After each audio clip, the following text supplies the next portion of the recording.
What's going on, everybody? Car Guy V8 here with another video, and today I wanted to do something a little bit differently. Lately, I've been doing a lot of automotive wiring, and it got me thinking about all the different project cars I bought over the last couple of years and how in just about every instance I can think of, anytime a previous owner wired something or messed with any kind of wiring, they did it wrong. They made it look absolutely ugly, or they created a flat out fire hazard.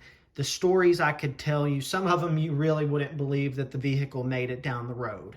And that made me want to talk about the basics of automotive wiring and the tools you need to do it. Now, these tools are fairly inexpensive. They're must-have tools. They are great for beginners. Even if you don't wire things very often, it's still wise to at least buy a couple of these because you never know when you're going to need to put in a new bulb socket or splice together a wire, and you'd much rather do it the right way than the wrong way. Now, I have only been wiring for a little over 2 years now, so I'm by no means a professional. But in those 2 years of wiring, I have learned a lot. I've been doing it very often, fully rewired a car, wired lots of other stuff up, fixed tons of circuits, and I've practiced a lot. So I'm proof that it's really not that hard to learn and pretty easy to master. And there is still a lot more for me to learn, I'm not going to lie. But it's very simple to do, and you could be at the level I am in just a short year or two. So let's start off with the tools. First off, we're going to start with the simplest tool, a pair of cutters. I'm not going to call it by its actual name for fear of being demonetized on YouTube, but basically these are not just exclusively for wiring, but they are great for cutting wires down to whatever size you need. This is just a scrap piece of 14 gauge wiring right here, so I just cut the end of that off. But I don't use that tool very much because my crimpers actually have pliers, or excuse me, they do have pliers built into them, but they have cutters as well, so you don't need that other tool. So I use this more often. It's also got crimpers down here, which is the main reason for this tool. This is a fairly cheap crimping tool. So this one ran me, I believe it was about 10 bucks. This tool came in a 2-pack that I think was about 10 bucks as well. So we got about 20 bucks worth of tools here.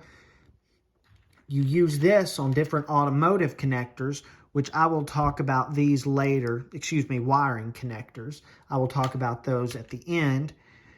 This also has wire strippers in it. So you've got the different gauges of wire right here. This was a 14, so we're going to put it in that 16-14 slot. So you just do that a couple times, pops right off, and leaves you some exposed wire. So then we could use a connector and put it over that, which I'll show you that later. The easier way to do this, though, is with actual wire strippers. I highly recommend getting you a set of these. This is the same thing, only a high dollar one. This one's about $40. This one was $12. Now this one automatically chooses, not chooses, but it automatically knows which size wire you put in there based on, I guess you would call it its spring-loaded mechanism. So this one does not work very well. I've used this one a lot, and it's just about broken. That's why I'd recommend go ahead and buying a better one. So we'll see if I can get it to work in this video. So basically, you'd put this in. Let me get my hand on the grip, actually. So you'd put that in. See, it does work. It just doesn't work as well as it used to. So you see that? That just automatically stripped that covering of the wire off and exposed it. A little too much, honestly. But it's been a long time since I've used this one. A good 6 months since I got that one. Let me try it again. Come on. There we go. That's better. But what I like more is this high dollar one, which actually you can select the wire gauge.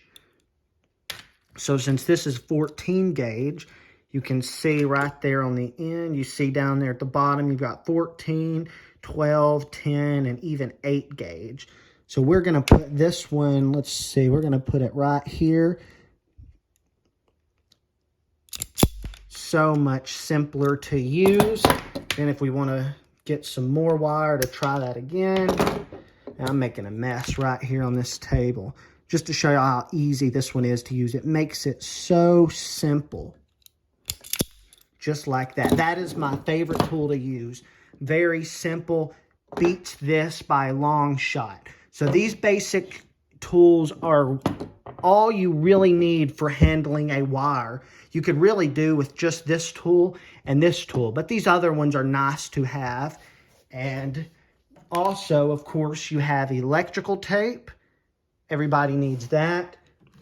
And then a budget heat gun, which we'll get into why we need this in a minute. So let's get on to the terminals next. Now this is a $17 set of 270 different pieces. It has an assortment of different butt connectors, terminals, and other connectors. And I've used quite a few of them and actually have another one in the garage that has been used even further. Now these are a little bit cheaper quality, but that does not mean they're bad. You can get much more expensive connectors, which is never a bad thing, but these work just fine in my experience. This is a butt connector here.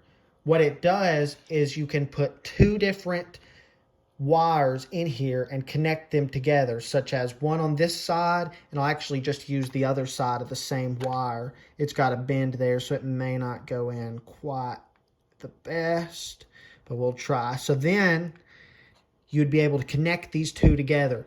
This totally beats the way you see wiring done most of the time these days, of people just taking and twisting together wire. Do not do that, for real. Just twisting it together and putting in electrical tape around it. That is not the correct way. Here we have other different connectors here, such as this would be like if you wanted to put a ground somewhere or put a bolt through something. Perfect for that. I've used many of these. Then you also have some bladed terminals in here, which these are color coordinated, I forgot to mention. This represents the smallest wires, 22 to 16 gauge, 16 to 14 gauge, 14 to 12 gauge. So I don't actually have a bladed terminal in the 12 gauge, but it will work with a smaller wire. But I wouldn't recommend doing that just because it's a mismatch. But you see, this is for making a circuit. So instead of using this is for making a circuit that you can take apart and put together again. I stopped myself in the middle of that sentence to move on to the next thought. Come on, get in there. They're a little stiff at first, but there we go. They come right together, pop right out. And this could be used instead of a butt connector if you don't want it to be a permanent connection. You could do that same thing with this wire in here and the other side in there. And then you could disconnect it anytime you want the circuit to be broken. That is a good method, but the kit does not come with as many of these, but they are still a great thing to use. There's also different kinds of connectors with it as well, all kinds of different kinds. This would be like for a bolt, so you don't have to take the bolt all the way out. You could just slightly loosen it, connect this around, tighten it back. And this is overall a pretty decent kit for the price. So now we're going to make a connection between this 14 gauge black wire and this 14 gauge red wire. We're going to use this butt connector, which by the way is seamless. This is a seamed connector, meaning it has a seam running through the middle of it, just on one spot. You can see it right there. Do not use a seamed connector, the seamed part, on the hump on a crimper. Always use it on the rounded part up there. See the seam? It's going to go on the rounded part, because if you put the seam where the hump is, it'll split it right there where the seam is. So don't do that. This is seamless, so it does not matter where we crimp it. So we're going to take this wire stripper. We're going to pop the wire off of this. Come on, get in there. And on that one, now we can actually put a wire through. We're going to take the crimper, we're going to put it right there, and we're going to crimp this. Now again, I said there are better crimpers, but this one works great for what I use it for. Has not failed me yet.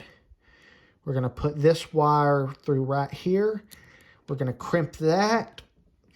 And usually I like to crimp it in the middle too. You don't have to. It just makes it a little more uniform. So already this is a pretty strong connection. But since this is heat shrink, I'm going to set my ceramic board here to keep my table from getting hot. And now we're actually going to take my heat gun here.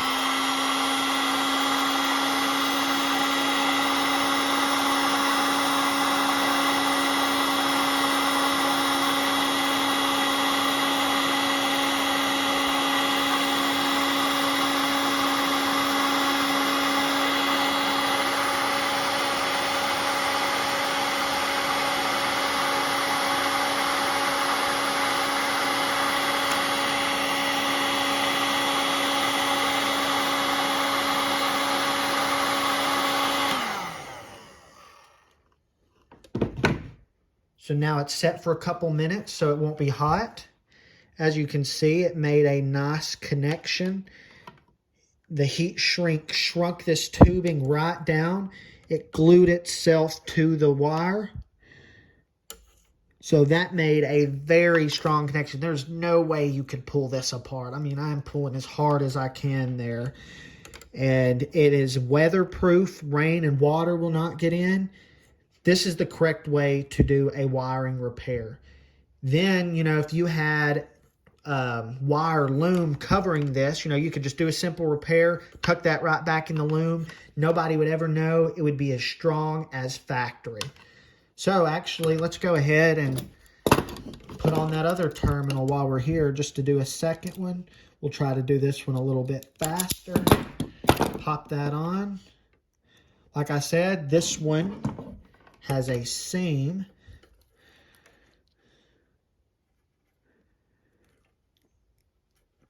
So we wanted to do this where there is not the seam.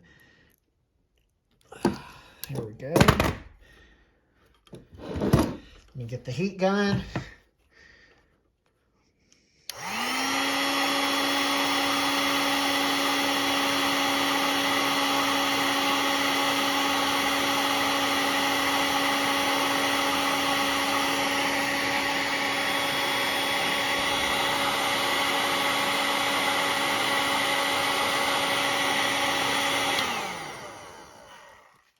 Just like that, we have another ground. I'm not going to touch it because that metal will be hot. But this would be a ground such as something that you would bolt to the frame or chassis, or just to ground, say, a headlight.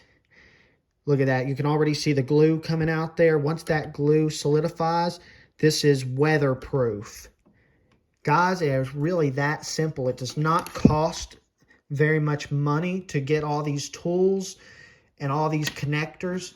You could be wiring for years with a kit like this. If you just do it on the occasional, automotive repair, you could be using this kit for years.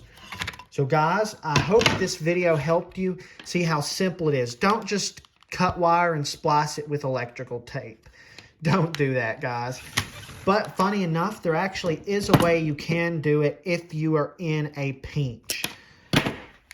Like you're on the side of the road, you have to wire something. I will show you how.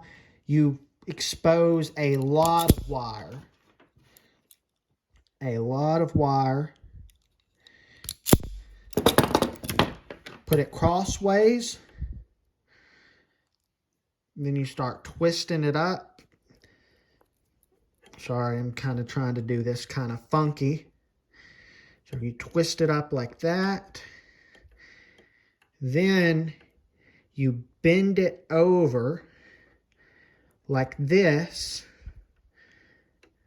This kind of looks bad. Then you fold it down like that, and you do electrical tape. I know this looks like trash, but keep in mind, this is not the right method. This is just to do it in a pinch. And the hope of doing it like that and then putting electrical tape all around it is to keep you from being able to pull it and separate it. See that? You still can because it's just twisted together. but it makes it stronger than just twisting a little bit up and electrical taping it together. So if you have to do that, that is how. And it looks ugly. I would personally never do it unless it's an emergency. But guys, I hope y'all enjoyed this video. Please like, comment, and subscribe.